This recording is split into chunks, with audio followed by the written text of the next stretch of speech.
This meeting is being recorded.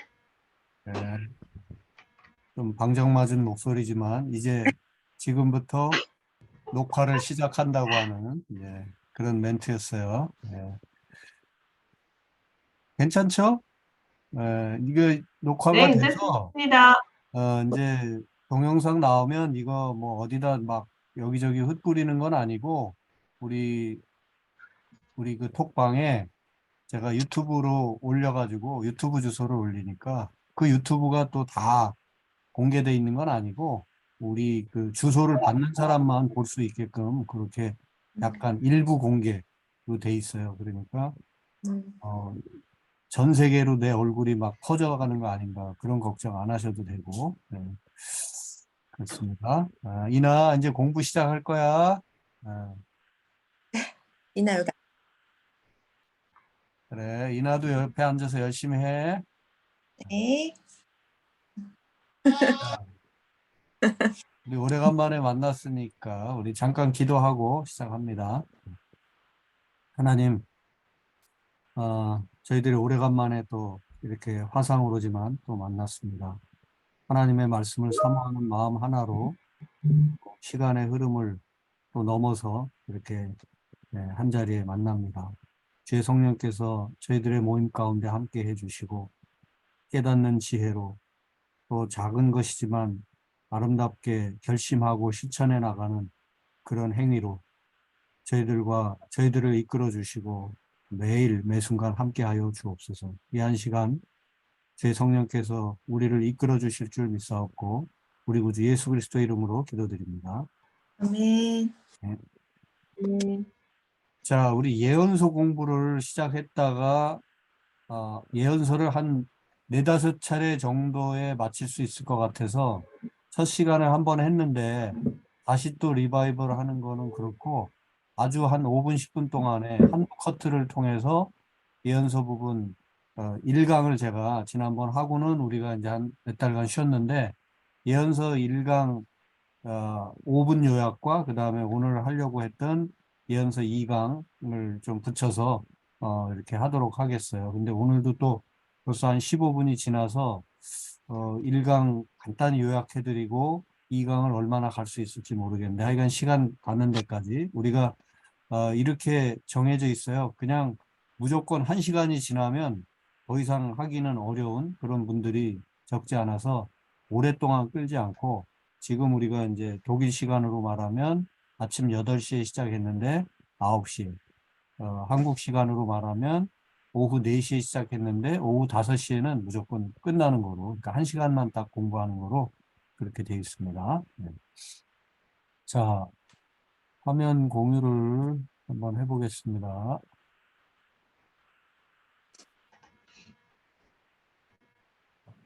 자, 보이시죠? 네, 보입니다. 네.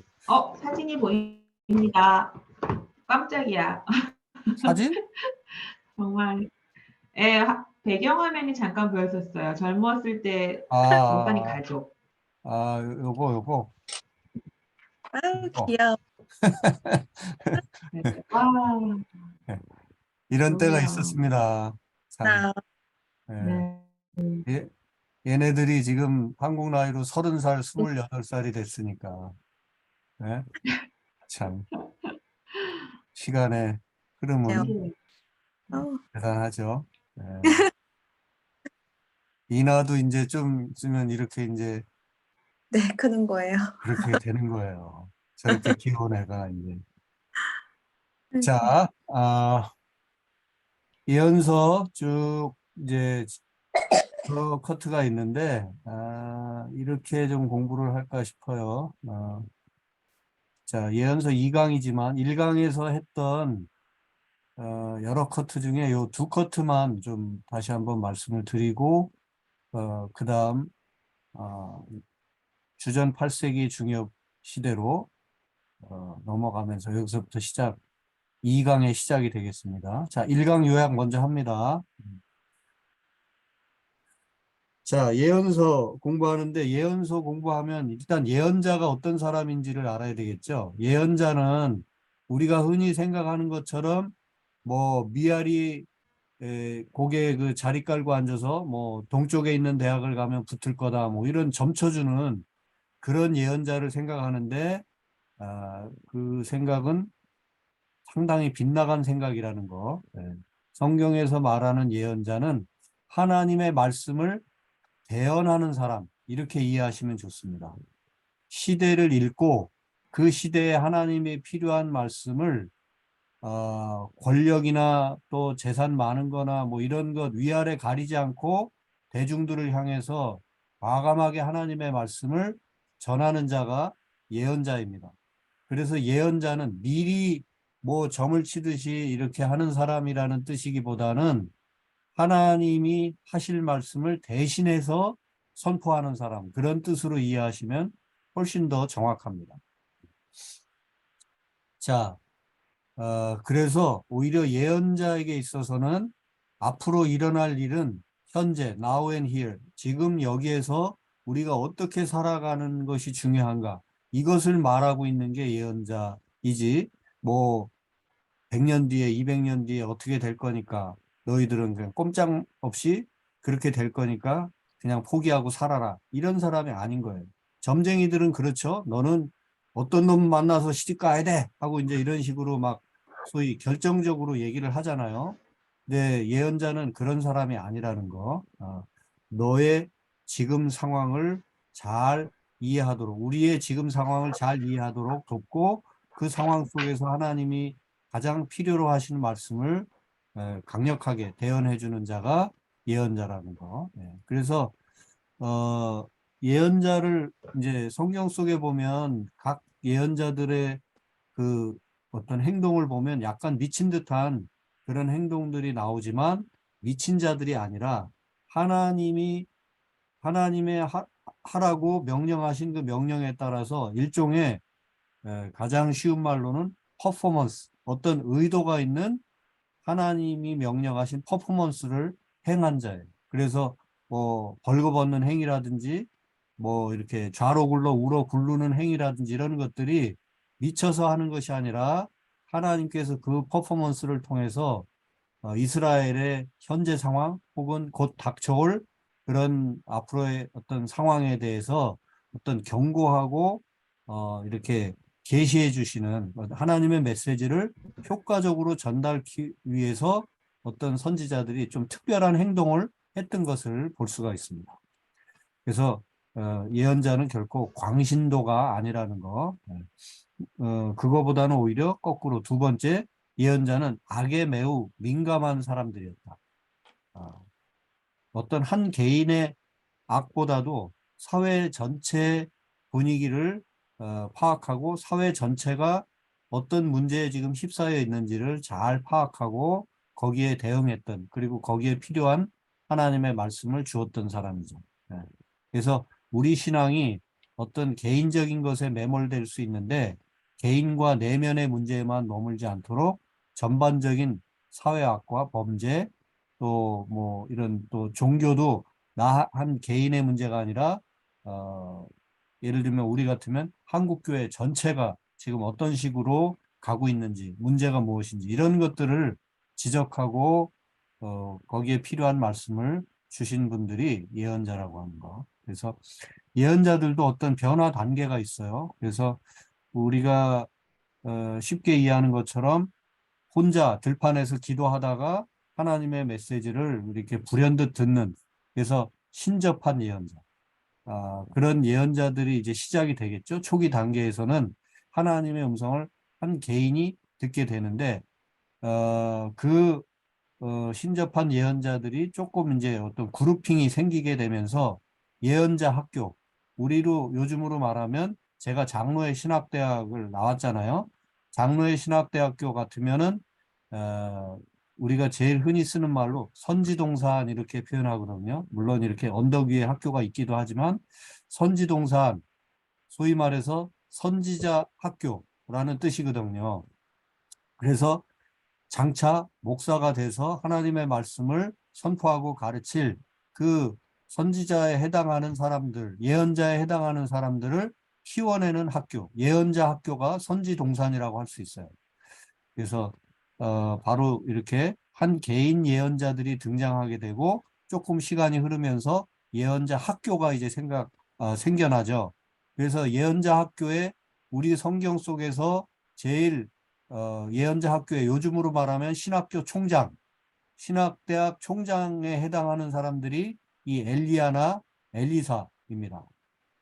북이스라엘에서 주로 활동한 선지자죠. 그래서 엘리야 그 뒤를 이은 엘리사, 성경을 읽다 보면 이 이름을 우리가 만나게 되는데 이 엘리야 엘리사를 읽다 보면 그 무리들이 있는 것을 알 수가 있어요. 엘리사가 이렇게 활동할 때 그의 제자들이 옆에서 이렇게 같이 선생님 그렇게 하시면 안 됩니다. 이렇게 하셔야 되지 않겠습니까? 하고 말리거나 함께 행동하거나 하는 그런 내용들이 성경에 기록되고 있죠. 그래서 예언자들이 이렇게 그룹이 지어지게 되고 그 다음에 후배 양성이 시작되는 것을 성경에서 우리가 간파할 수 있게 되고요.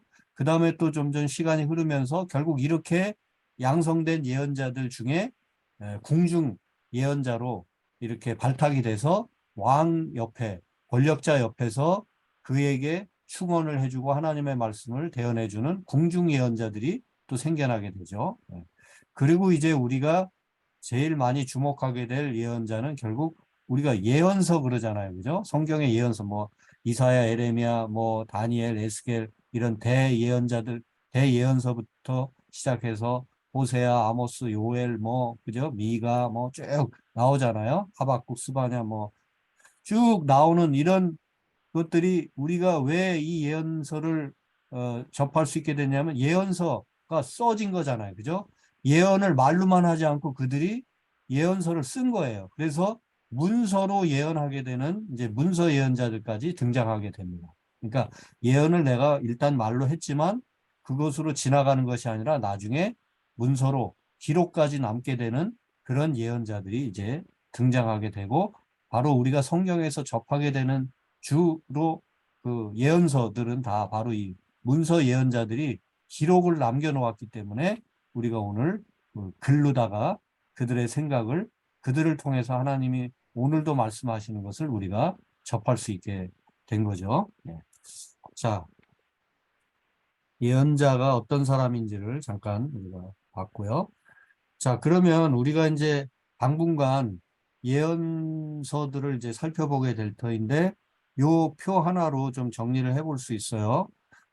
예언서는 결국 어느 시대에 누가 예언을 했는가, 그죠? 어느 시대 상황에서 이 사람이 예언을 했는가, 요걸 우리가 알고 읽어야 되잖아요. 그래서 일단 이스라엘의 간단한 역사를 다시 한번 보면, 자, 솔로몬에서부터 한번 보는데, 솔로몬 이전에는 누가 있었죠? 솔로몬 이전에 왕, 솔로몬의 아버지 다윗이죠. 예. 다윗 앞에는 아버지는 아니지만 사울 왕이 있었죠. 그죠? 예. 이스라엘의 초대 왕, 사울 왕이죠. 그리고 그 다음 왕이 다윗 왕인데 다윗 왕은 사울의 자식은 아니고 사울 왕이 하나님이 기뻐하셔서 세웠는데 소위 말해서 하나님 뜻에 계속 거역하는 일을 행하니까 사울을 정리하고 하나님이 이제 다윗을 새롭게 세우셨잖아요. 그리고 이제 다윗 왕조는 계속됩니다.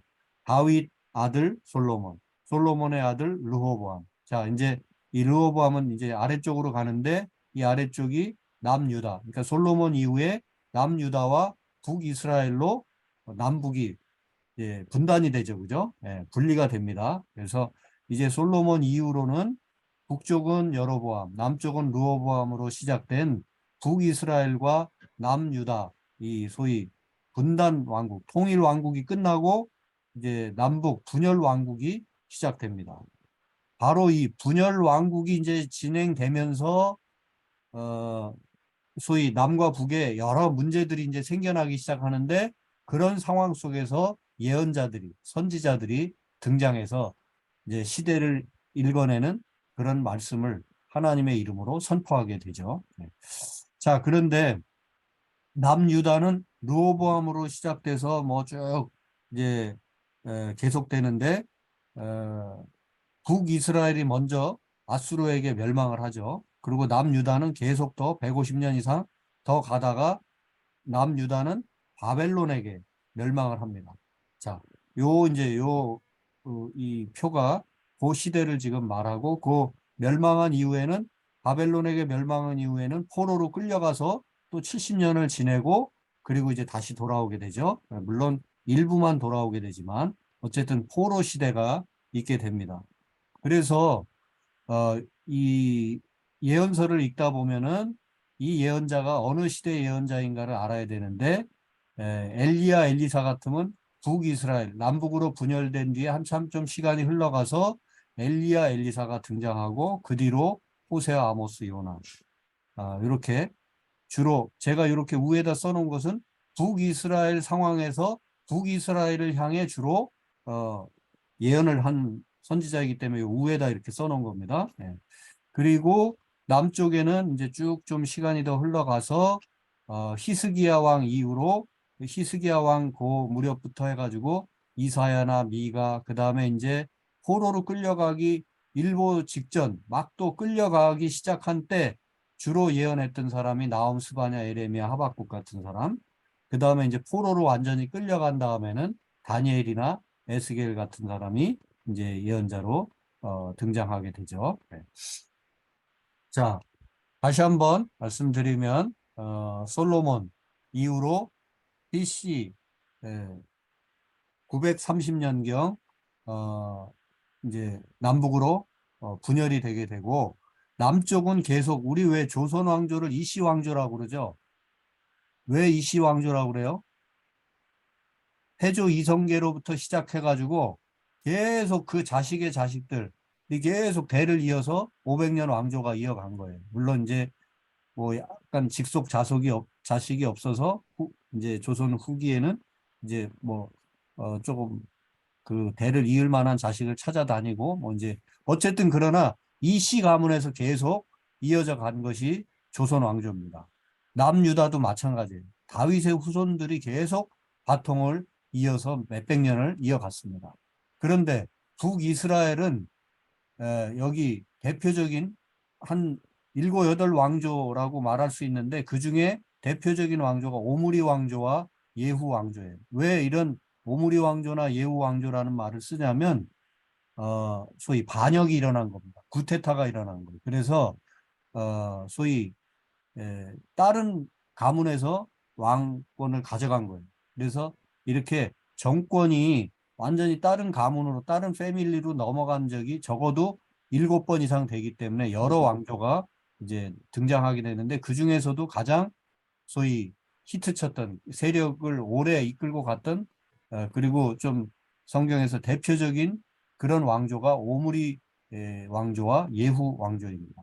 몇 대에 걸쳐서 오므리가 이제 왕위에 오르고서는 몇 대에 걸쳐서 가게 되고 또 예후가 왕위에 오르고서는 또 몇 대에 걸쳐서 가게 되고 그러다 다시 반역이 일어나게 되고 이런 거죠. 그래서 성경을 읽다 보면 아합과 이세벨, 아합 왕과 그의 부인 이세벨이라는 이름을 이제 자주 듣게 되는데 이때가 이제 오므리 왕조 시대고요. 그 다음에 여로보암 1세가 이제 북이스라엘을 시작한 이제 왕인데 한참 지나다가 그 여로보암의 그 영화를 다시 회복하고 누리게 되는 여로보암 2세 이름도 그래서 여로보암 2세죠. 이 왕이 활동할 때 그 전후로 예후 왕조가 이제 시작이 돼서 한동안 가게 되는 거죠. 네. 바로 이때 호세아, 아모스, 요나가 주로 활동을 하게 됩니다. 자, 요 표를 한번 이렇게 나중에라도 한번 이렇게 머릿속에 딱 그림처럼 넣어두시면 제일 좋고 헷갈릴 때는 요 그림을 한번 보시면서 내가 예언서를 읽을 때 지금 나홈을 읽고 있다 혹은 다니엘을 읽고 있다 그러면 어느 시대 사람이지 이 표를 한번 생각해 보시면 금방 이해를 할 수가 있습니다. 자, 어차피 이제 각 예언자들을 소개하면서 다시 복습하게 될 거예요. 자, 대략 이렇게 시대적인 흐름이 이렇게 흘러가는 가운데 예언자들이 활동하기 시작했다고 하는 거. 자, 이제 주전 8세기. 왜 주전 8세기를 말하는가? 이 주전 8세기가 언제냐면 호세아, 아모스 요 선지자들이 활동을 하기 시작할 때가 바로 주전 8세기입니다. 주전 8세기는 BC 700 몇 년 어쩌고 저쩌고 할 때가 주전 8세기입니다. 기원전 뭐 790년도 주전 8세기고 기원전 720년경도 주전 8세기입니다.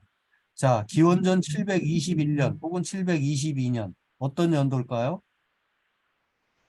기원전 721년이 어떤 연도냐면 북이스라엘이 아시리아에게, 성경은 우리 세계사 속에서는 아시리아고 성경에서는 아수르죠. 아수르에게 북이스라엘이 멸망하게 되는 연도가 BC 721년이에요. 바로 이때가 주전 8세기죠. 주전 8세기 초엽입니까? 후엽입니까?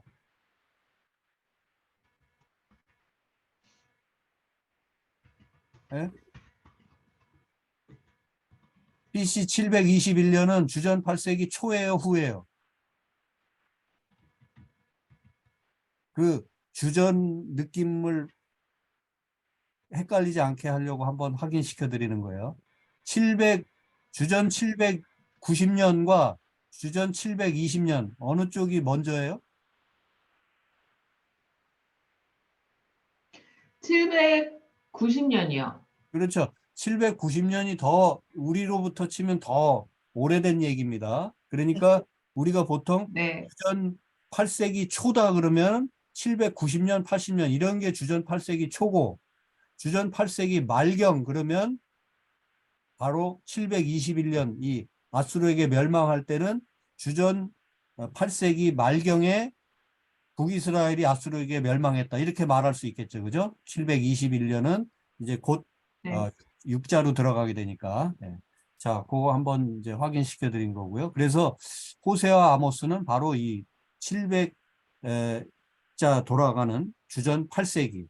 그래서 쉽게 말하면 북이스라엘이 곧 아수르에게 멸망하기 한 몇십 년 전부터 그래서 주전 8세기 중엽 무렵에 호세아나 아모스가 주로 활동했다는 것을 이제 먼저 말씀드립니다. 자, 그럼 다시 주전 8세기 이제 자, 주전 8세기 중엽 시대 상황.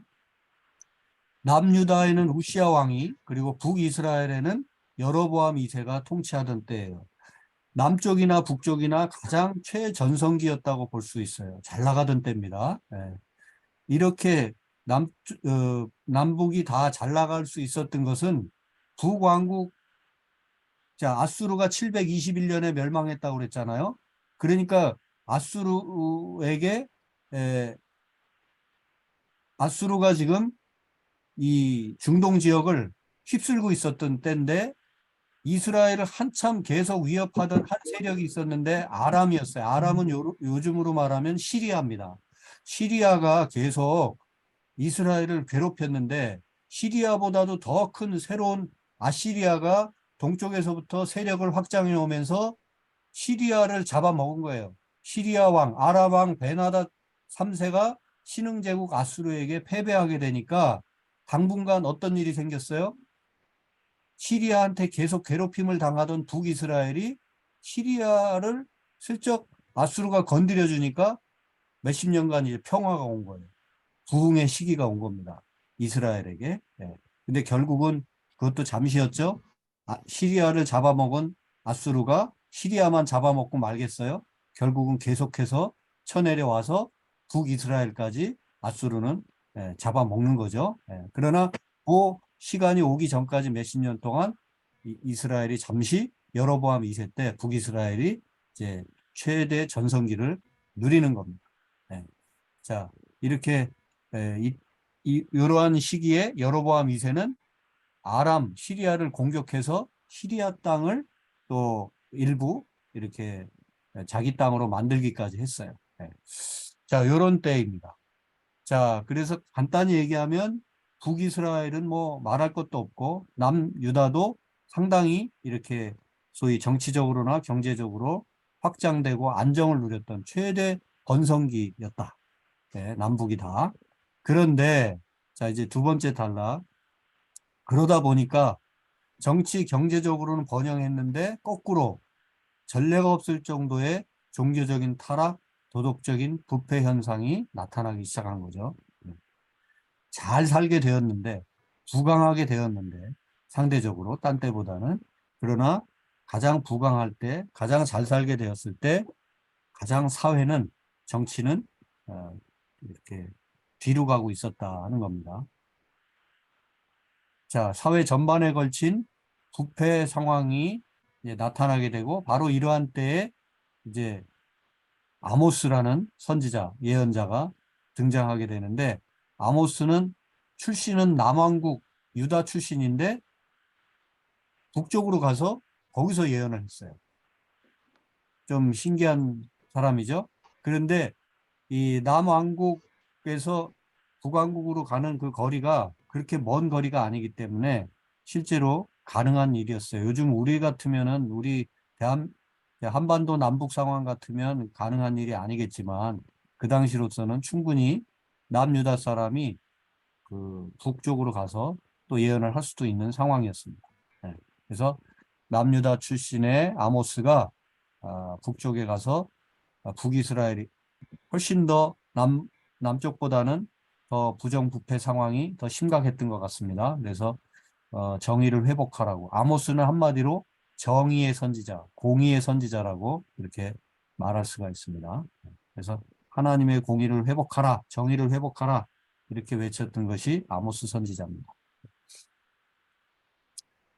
자, 아모스 이제 한 사람씩 이제 선지자들을 살펴보겠습니다. 주전 8세기 선지자를 아모스와 호세아 이제 두 사람 이제 대표적으로 살펴봅니다.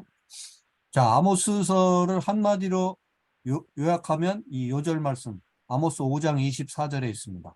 오직 정의를 물같이 공의를 마르지 않는 강같이 흐르게 할지어다. 정의를 공의를 물같이 흐르게 하라 하는 말씀. 네. 자, 이 아모스는 좀 특별한 선지자인데요. 출생이 좀 남달랐어요. 선지자들 중에는 뭐 아버지가 선지자거나 아버지가 귀족 출신이거나 이제 이런 분들도 적지 않았는데 이 아모스는 드고아 계곡에서 양을 치며 뽕나무를 재배하던 일종의 양치기였어요. 양치기. 그러니까 뭐 신분이 그렇게 높은 사람이 아니에요. 오히려 하층민에 가까운 그런 출생 신분을 가지고 있는 자인데 역시 그렇게 하층 바닥에서 태어난 사람이기 때문에 사회의 불평등 부조리가 그는 온몸으로 더 잘 느껴지고 또 생생하게 볼 수 있었겠죠. 그래서 그가 하나님의 사람으로 부름받은 이후로는 남쪽 땅을 뒤로 하고 베델로 이주. 베델은 북이스라엘 땅입니다. 이제 제가 나중에 한번 또 지도를 한번 요즘엔 뭐 인터넷 통해서 여러분들이 예를 들면 그 이스라엘 지도를 이렇게 쉽사리 보실 수 있고 남북 분열 시기에 이스라엘 뭐 지도 이런 식으로 쳐보시면 금방 알 수가 있는데 이 베델 땅은 북이스라엘이지만 남쪽에서 북쪽 경계를 넘으면 바로 이렇게 만날 수 있는 그런 지역이에요. 그러니까 그 북쪽으로 간다는 의미가 그렇게 먼 거리를 막 한참 가야만 할 수 있는 건 아니고 남쪽 사람이지만 우리로 요즘으로 치면 휴전선을 딱 넘어서 뭐 개성 땅 뭐 이런데 얼마 가지 않은 곳에 그곳에 가서 이제 예언을 하는 거죠.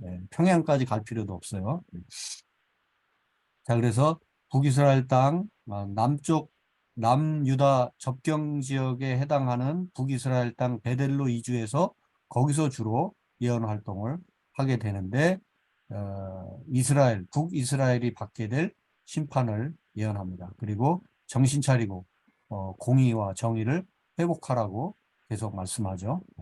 그런데 언제나 그렇듯 예언자들이 하나님의 말씀을 이렇게 열렬하게 선포하고 이렇게 메시지를 세상을 향해 전하게 될 때 반드시 어떤 반대 그룹이 생겨나게 됩니다. 베델 제사장 아마샤의 배척을 받게 되죠. 여기 한번 우리 성경을 한번 직접 찾아서 한번 확인해 볼까요? 자, 아모스서 한번 찾아보시겠어요? 쉽게 찾으실 수 있나요? 자, 예언서는 당연히 구약에 있고 구약 성경의 또 후반부에 있겠죠. 예.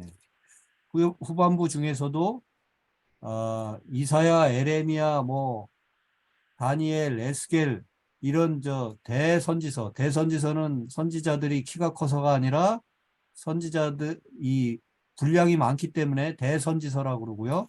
그 대선지서들이 다 끝나고 나면 다니엘서까지 끝나고 나면 호세아가 나오고 그 다음에 요엘, 아모스 이렇게 나오죠, 그죠? 네. 자, 찾으셨나요? 아모스서? 네. 아모스서가 몇 장 안 되기 때문에 찾다 보면 또 훌렁 넘어갈 수도 있어요. 네. 그래도 9장까지 있죠? 네. 이 정도는 그래도 조금 찾기가 쉬운데 막 한두 장밖에 없는 이런 거는 정말 그 위치 잘못하면 막 1시간 동안 찾을 수도 있어요. 잘못하면. 네. 자, 아모스서 찾으셨죠? 7장 한번 펴보시고 7장 10절에서 16절까지 한 절씩 돌아가면서 읽겠습니다. 제가 10절 읽고 우리 규선 씨 11절 또 혜경 씨 12절 이렇게 제가 10절 읽습니다.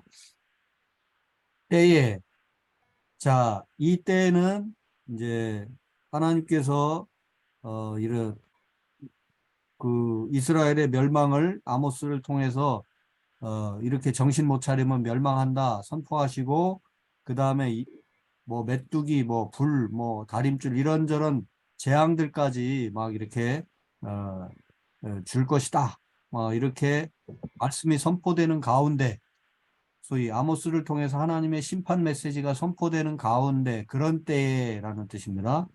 때에 베델의 제사장 아마샤가 이스라엘의 왕 여로보암에게 보내어 이르되 이스라엘 족속 중에 아모스가 왕을 모반하나니 그 모든 말을 이 땅이 견딜 수 없나이다. 읽어주세요. 11절.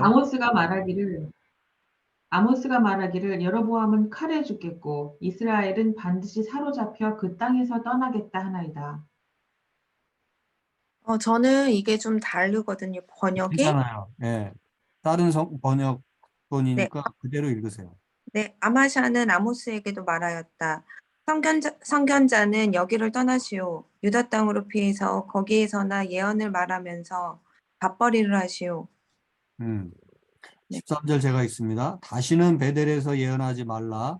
이는 왕의 성소요 나라의 궁궐임이니라. 아모스가 아마샤에게 대답하여 이르되 나는 선지자가 아니며 선지자의 아들도 아니라 나는 목자요 뽕나무를 재배하는 자로서 그러나 주님께서 나를 양떼를 몰던 곳으로 붙잡아 내셔서 주님의 백성 이스라엘에게로 가서 예언하라고 명하셨소. 16절 상반절 이제 너는 여호와의 말씀을 들을지니라까지. 예, 여기 보면은 이 아마샤라고 하는 이 베델의 제사장이 여로보암 왕에게 이제 이렇게 얘기를 하죠. 아모스라는 작자가 왕을 모반하고 있다. 대역죄인이다. 이런 자가 이스라엘을 여로보암은 당신 왕은 죽을 것이고 이스라엘은 반드시 사로잡혀서 그 땅에서 떠나겠다고 예언을 하고 있다. 아모스를 쫓아내야 되지 않겠느냐. 이제 그렇게 얘기를 하고 아마샤가 실제로 또 아모스에게 이렇게 너는 왜 유다 땅으로 빨리 도망가라. 거기서나 예언할 것이지 왜 여기까지 와서 그러느냐 하면서 이제 소위 쫓아내려고 하는 베델에서는 절대 예언하지 말라. 이런 메시지죠. 바로 이때 아모스가 뭐라고 대답합니까? 나는 선지자라는 타이틀이 있어서 이런 예언을 하는 게 아니라 하나님이 내게 이거를 전하라고 말씀하셨기 때문에 와서 전하는 것이다 라고 하면서 생생한 하나님의 음성을 전하려고 하죠. 그러면서 너는 여호와의 말씀을 들어야 한다 이렇게 선포하고 있죠. 네, 그래서 이 아모스라는 선지자가 그렇게 어디 이제 요즘으로 치면 신학교에서 제대로 공부한 목사가 아닌 거예요. 네. 일반 성도 중에 한 사람인데 이렇게 하나님의 예언적 소리를 강력하게 발하고 있는 거죠. 네. 예. 그리고 이제 이런 것들, 이렇게 들판에서 외치는 소리, 가서 부딪히면서 이런저런 예언을 했는데 바로 이런 것들이 이제 소위 문자로 기록이 돼서 오늘 우리가 아모스서를 접하면서 아모스가 그 시대 속에서 어떤 식으로 활동을 했는지, 어떤 예언을 했는지를 오늘 우리가 이렇게 확실하게 알 수 있게 되고, 동시에 그걸 통해서 오늘 이 시대를 다시 아모스의 눈으로 한번 우리 자신 또 우리 시대를 이렇게 한번 다시 살펴볼 수 있게 된 거죠. 네. 그래서 아모스하고 호세아, 이제 곧 호세아를 보게 될 텐데, 아모스하고 호세아가 주전 8세기 예언자이면서 최초의 문서 선지자입니다. 문서 예언자. 이 이전까지 엘리야, 엘리사는 성경에 등장하지만 엘리야서, 엘리사서 이런 거 없잖아요. 그죠? 그들이 기록을 남기지 않았어요. 활동한 기록, 후세 사람들이 엘리야, 엘리사가 어떻게 활동을 했다라는 다른 이들의 기록은 있지만 그들의 이름으로 된 기록은 없어요. 그런데 아모스나 호세아 선지자, 아모스나 호세아 예언자는 자신들의 이름으로 된 기록물이 이제 남게 된 거죠. 그래서 아모스서가 있고 호세아서가 있습니다. 자, 호세아. 아모스가 이제 공의의 선지자라고 한다면 호세아는 사랑의 선지자라고 할 수가 있어요. 자, 아모스나 호세아나 동시대를 살았고 동시대를 바라봤어요. 북이스라엘을 향해서 부패가 심하고 정의가 온데간데 없는 그런 땅을 향해서 하나님의 메시지를 전했는데 상황은 같지만 약간 다른 해결책을 제시했습니다. 네. 그것은 똑같이 심판 메시지를 전하지만 아모스는 공의를 회복해라 하는 것이 아모스의 메시지였다면 이 호세아는 하나님이 너희들을 얼마나 사랑하시는지 아느냐. 정신 차리고 돌아와라. 이제 이렇게 메시지가 나가는 거죠. 네. 그래서 호세아는 여기 결혼이라는 강력한 상징을 통해서 심판의 메시지를 증거했습니다. 쉽게 말하면 이스라엘 백성, 당신들은 우리는 하나님의 백성들이다. 하나님과 신랑 되신 분의 신부와 같은 자들이다. 우리는. 그런데 신부가 자꾸 음행을 하면 되겠느냐. 딴 남자에게 가고 딴 데 한눈 팔고 그러면 되겠느냐. 이제 그런 메시지인 거죠. 네, 오직 하나님만 바라보고 하나님의 사랑의 품으로 돌아가자. 정신 차리자는 말이 이렇게 조금 다르게 표현되고 있는 거죠. 아모스는 공의를 실천하지 않는다면 하나님의 심판을 면할 길이 없다.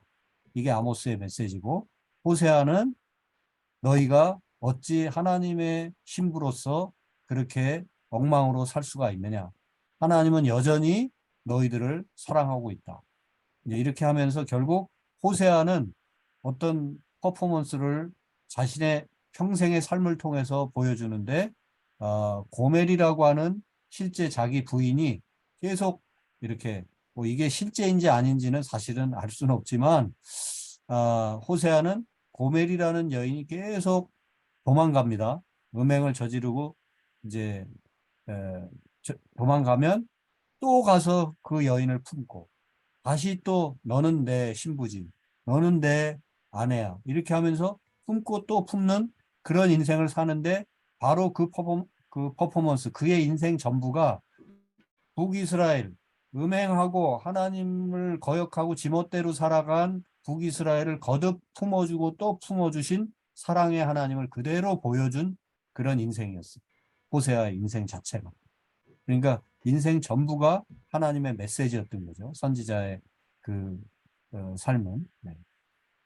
그래서 호세아의 메시지는 바로 음란한 여자 고멜을 받아준 것처럼, 자신이 받아준 것처럼 하나님께서도 음란한 바로 이스라엘 백성들, 하나님 곁을 떠나서 지멋대로 살아간 이스라엘 백성들을 하나님께서도 받아줄 것이라는 그런 애정 어린 메시지가 바로 호세아서에 담겨 있는 메시지입니다.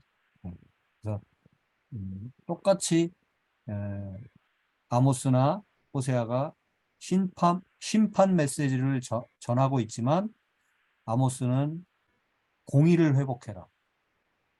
호세아는 하나님 품으로 돌아오라. 하나님은 여전히 너희들을 찾고 있다. 이렇게 메시지의 그 약간 방향이 조금 다른 거죠.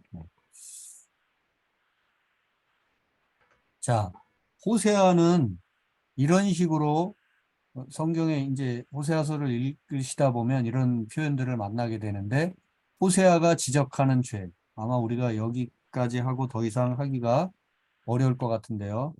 이사야서까지 하고 마칠까 했는데 오늘은 아모스 호세아서까지만 하고 이사야서 나중에 다시 해야 되겠습니다. 자, 호세아가 지적하는 죄, 성경의 호세아서를 읽다 보면 이제 4장 1절에 보면 너희가 진실이 없고 인내 사랑이 없고 지식이 없다. 그런 지적을 하고요. 음행하는 자들이, 사륙하는 자들이. 7장 1절에는 도적질을 한다. 그다음에 사치한다. 요런 그 이스라엘이 어떤 죄를 범했는가 하는 죄 일람표를 뭐 더 표현을 찾으면 있겠습니다만 이렇게 몇 가지를 한번 살펴볼 수 있고, 좀 더 상수를 하면 하나님께서 말씀해 주시는 죄의 형태가 이런 것들로 지금 등장하는데, 바로 호세아의 입을 통해서 이렇게 선포된 죄악상이죠. 음란한 아내. 이제 이런 식으로의 이제 약간 비유적인 표현이지만 딴 데 계속 눈 돌리는 이스라엘의 모습. 그다음에 술 취해 마음이 빼앗긴 자. 여러분, 이 예언서가 이제 문서 예언자로 아모스 호세아서가 이제 첫 이제 문서 예언자라고 했잖아요. 아모스 호세아서뿐만 아니라 성경 전체가 그렇지만 예언서도 하나의 또 문학 작품입니다. 그래서 예언서의 그 예언 표현이 되게 강력하면서도 되게 이렇게 은유적이고 비유적인 표현들이 참 많아요. 실제로 너 이런 거를 잘못했어 이 녀석아, 딱 이렇게 그냥 실제로 나열하는 것이 더 감동적일까요? 아니면 문학적으로 표현하는 게 훨씬 더 가슴에 저려오면서 이렇게 어떤 우리에게 더 강력하게 이미지를 심어줄까요? 은유적인 표현이거든요. 비유적인 표현, 이런 것들이 죄가 얼마나 더 심했는지를 생생하게 느끼게 해주는데, 예언서를 읽다 보면 그렇게 리얼한 표현들도 있지만 다 비유적인 표현들이에요. 너 왜 속였느냐? 정직하게 살아라. 이러면 재미없잖아요. 근데 너희들이 저울추가 어떻게 됐다. 저울눈이 저울을 이렇게 저울이라는 비유를 통해서 저울을 잘못 따라줬다. 속인 거죠. 그죠? 그러니까 그런 표현들이 많아요. 음란한 아내, 이것도 하나의 비유적인 표현. 술 취해서 마음이 빼앗긴 자다. 이것도 실제로 술을 많이 먹었다라는 뜻보다는 술 취한 자가 마음이 딴 데 뺏긴 것 같은 이제 그런, 이것도 은유적 비유적 표현이죠. 암소같이 완강하다. 이것도 다 계속 비유적. 강도떼 같다. 간음하는 자, 요거는 조금 이제 직설적이긴 하지만 어쨌든 요것도 비유적인 표현이죠. 하나님과 무슨 간음을 하겠어요? 그죠? 화덕같이 뜨겁다. 다 이런 비유적인 표현이에요. 요 뒤집지 않은 전병이라는 표현 호세아서 7장 8절에 나오는데, 너희들은 마치 뒤집지 않은 전병. 뒤집지 않은 전병 뭐예요? 우리로 치면 전병은 뭐죠? 우리 순우리말 있는데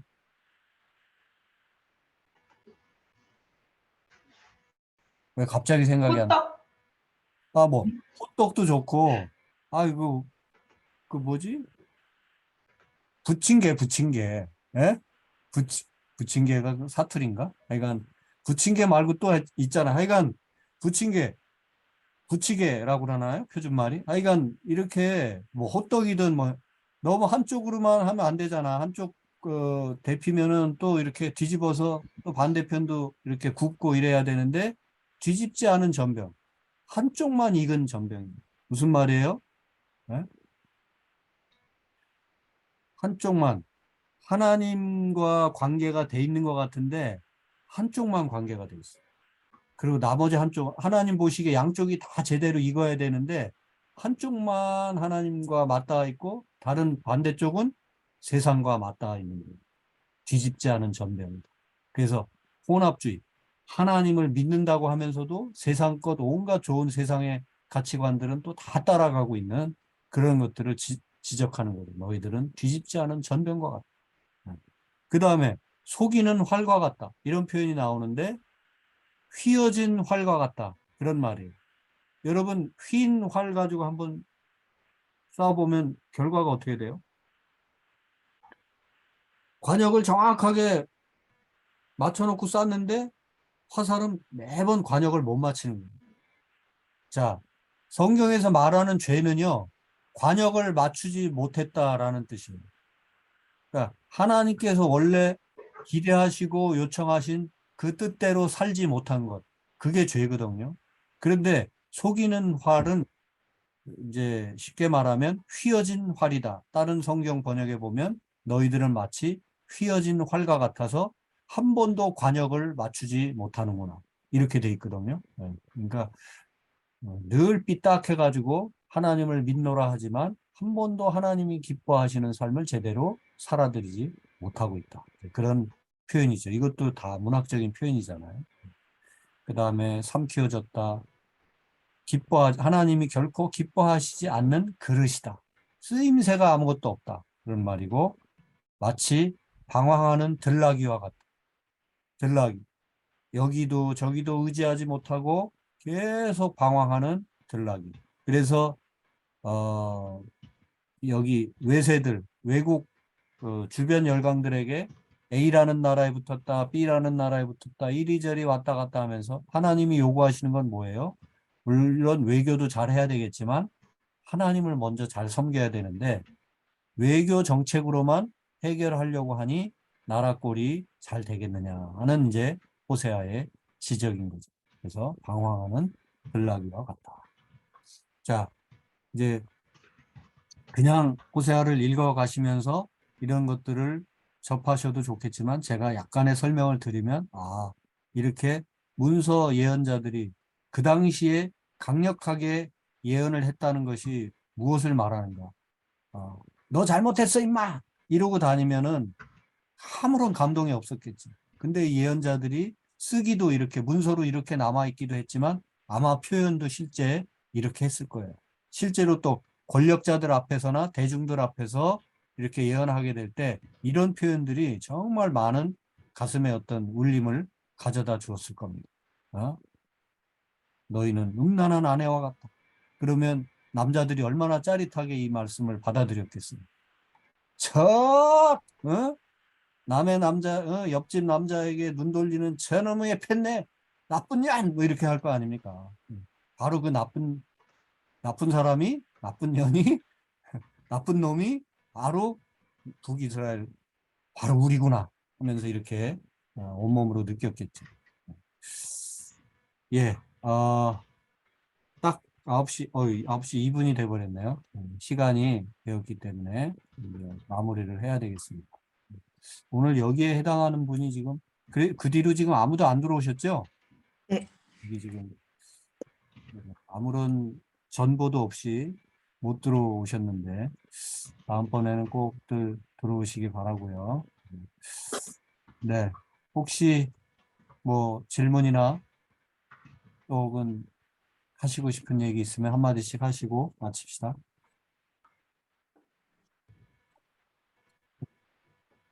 혜경님, 오늘 네, 처음으로 같이 하셨는데 어땠어요? 이거를 역사적인 배경을 들으니까 목사님 말씀대로 그냥 무작정 성경 읽는 것보다 훨씬 도움이 많이 될 것 같아요. 그래서 네, 아모스서와 호세아서를 읽어보려고 네, 합니다. 감사합니다. 그래요. 이 예언서 읽기가 제일 어려울 수가 있어요. 분량도 엄청 많고 성경을 잘 읽어오다가 대부분 일단 레위기에서 많이 자빠지고, 예, 왜냐하면 별로 상관없는 얘기 같은 게 계속 나오니까. 이제 출애굽기 후반부부터 레위기 읽다가 성경 일독 포기하는 경우가 많이 생기고, 그 다음에 이제 역사서 중에서 뒷부분 역대기 상하 읽다가 또 포기하는 분들 많이 생기고, 그 다음에 이제 예언서에 와가지고는 뭐 예언자들 뭐 이런저런 예언자들이 계속 비슷한 얘기, 정신 차려라, 뭐 심판이 있을 거다, 막 계속 뭐 맨날 똑같은 얘기 하는 것 같은데 그 분량이 예언서 분량이 엄청나잖아요, 구약에. 그러니까 아유 재미없다고 여기서 다 대부분 자빠지는데, 그 예언자들의 상황이 다 조금씩 다르다고 하는 거, 그걸 이해하면서 이런 또 문학적인 표현까지 다 되새기면서 이렇게 읽어가시면 예언서도 나름 아주 또 재미있는 것을 발견할 수가 있습니다. 그리고 실제로 우리 삶에 또 많은 또 도전과 어떤 자극이 되고요. 그래요. 교수님 한 말씀 주시고. 네, 마태복음이라든지 좀 큰 장들은 워낙에 알려진 글귀들도 많아서 읽으면서 익숙했었는데, 성경을 읽었다고는 하지만 오늘 목사님이 가르쳐 주신 부분은 사실은 그렇게 주목해서 읽거나 듣지는 못한 것 같아요. 네. 그래서 이렇게 오늘 이렇게 나누어서 가르쳐 주시니까, 아, 이런 부분이 있구나. 네, 네. 알게 되어서 네, 좋았습니다. 그래요. 모쪼록 그 구약 중에서도 이 예언서는 아주 중요한 기둥 중에 하나니까 예언서 우리가 이제 당분간 해야 될 텐데, 요거 하는 동안에 예언서를 부지런히 읽으세요. 이제 오늘 호세아 아모스밖에는 못 건드렸지만 빨리 분량이 많은 이사야, 에레미야, 에스겔, 다니엘 요런 그 소위 대예언서 분량이 많은 예언서들도 한번 쭉 읽어보시고, 다음 번 모임 때는 제가 이사야나 에레미야 쭉 정리를 또 잘 해드릴 테니까, 제가 정리를 해드린 다음에 읽는 것도 중요하지만 일단 한 번은 빨리 읽으시는 게 중요해요. 그리고 또 다시 또 제 강의를 듣고 다시 한번 또 확인하면서 읽으시고, 이렇게 하면 훨씬 더 도움이 될 겁니다. 그래요. 자, 그러면 우리 규선 씨, 네. 예, 제가 기도해요. 저희 마지막 서투른 기도를. 짧게 기도 마무리 해주시고 우리 마칩시다. 하나님 감사합니다. 오늘 멀리에서도 이렇게 서로 연결이 되어서 아버지가 주시는 좋은 말씀을 가지고 우리가 또 어떻게 이해하면 될지 가르쳐 주시는 시간을 주셔서 감사합니다. 아버지, 오늘 주신 그 아모스 호세아를 통해서 주신 예언서를 우리가 묵상하면서 예언자들이 하신 말씀, 그 행동, 또 그것을 통해서 한 번 더 묵상을 깊이 하는 그런 시간이 될 수 있도록 아버지 도와주시고, 또 그 독일에서 멀리 있는 오늘 처음 참석한 우리 혜경 씨, 또 우리 같이 앞으로도 좋은 시간 될 수 있도록 아버지께서 지켜봐 주시고 응원해 주시기를 아멘. 바랍니다. 오늘 참석하지 못한 우리 같이 성경 읽기를 하고 있는 우리 자매님들한테도 아버지, 오늘 녹음한 부분이 다시 한번 그분들에게 다가가서 그분들 또 한 마음으로 같이 묵상할 수 있도록 아버지 도와주실 것을 믿고, 이 모든 말씀 우리 주 예수 그리스도의 이름으로 기도드렸습니다. 아멘. 예, 감사합니다. 감사합니다. 수고 다 했어요. 자, 감사합니다. 건강 유의하세요. 예, 건강들 잘 챙기시고 오늘도 좋은 하루 마저들 보내세요. 감사합니다. 네, 들어가세요. 마무리할게요. 네.